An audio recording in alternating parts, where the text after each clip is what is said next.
Müğənni Əminə Şirin Quranda Qurban Bayramının olmadığını deməsi ilə bağlı tənqid olunmasına reaksiya verib. Bugün TV xəbər verir ki, sənətçi 3 ildir ət yemədiyini, vegetarian olduğunu açıqlayıb. Videonu sizə təqdim edirik. Deməli belə, bu videonu Qurban Bayramı günü paylaşdığım videonun izahı olaraq çəkirəm. Ki, əslində məcbur da deyirəm. Amma ürəyimdən keçdi. Dedim, qoy çəkim paylaşım. O ürəyinizin negativini burada biraz yazasınız. Şərait yaradıram da sizin üçün. Deməli, Qurban Bayramı günü mən dostum, ölkəmizin ən sayılıb seçilən sənətkarlarından biri olan Balaban ifaçısı İncat Masimovla bərabər bir video hazırladıq. Ki, Qurban Bayramı günü əslində mənim üçün heyvan qətliamı günüdür. Biz bunu ailəlicə qeyd eləmirik. Birincisi, müqəddəs kitabda da bu haqda Qurban Bayramı deyə bir şey yoxdur. Bunu bilməyənlər heç olmasa ən azından Google-da vurun, maraqlanın. Bu bir. İkincisi, mən dinə qarşı deyirəm. Bunu hamı bilir. Mənim dindar dostlarım da çoxdur, həddindən ziyadə. Sadəcə olaraq heç olmasa dininiz sizə nə buyurursa, ona əməl eləyin.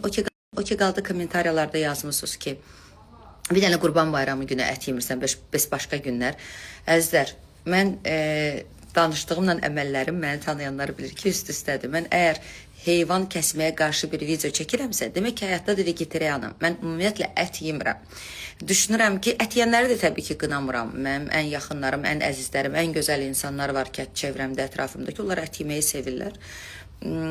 Bir-birimizin əqidəmizə qarışmırıq. Bu sadəcə buna bizim çəkdiyimiz, paylaşdığımız video biraz sənət tərəfdən yanaşsaydınız, orada gözəllik tapardınız. Kim necə baxır, neyi görmək istəyirsə, onu da görür. Bu videonu çəkmişəmsə, demək ki, mən 3 ildən artıqdır vegetarianam. Mən ət məhsullarını yemirəm və düşünürəm ki, insan mədəsi bir gözü olan, sinir sistemi olan canlını incitmədən də insan mədəsi doya bilər. İkincisi, o ki qaldı deyirsiniz ki, bəs bitkilər, bəs ot, bəs tərəvəzlər, meyvə, onlar da canlıdır.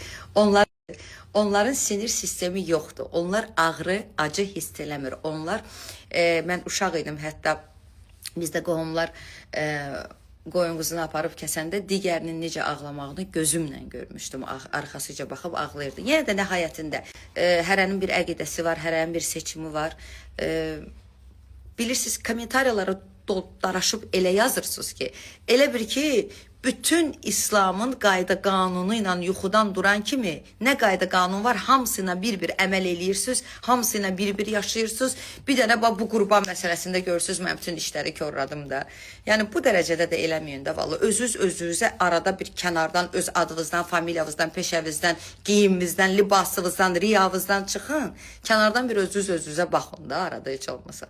Bir dənə bu qurbana qarşı çıxmağımdırsa, görün siz gündəlik həyatınızda elədiyiniz hərəkətlə, danışıqla, ado kommentariya yazmaqla, nə qədər dininizə qarşı çıxırsınız. Ən birinci istədiyiniz heç kimin əqidəsini yargılamamağı öyrədir. Birinci bundan başlayın. Hər kəsə uğurlar, vegetarianlara asobenli salamlar. Bir də ət yeyən insanlar ki var ki, misal üçün çevrəmdə deyir ki, mən bilirəm müqəddəs kitabda Qurban Bayramı adında bir şey yazılmayıb.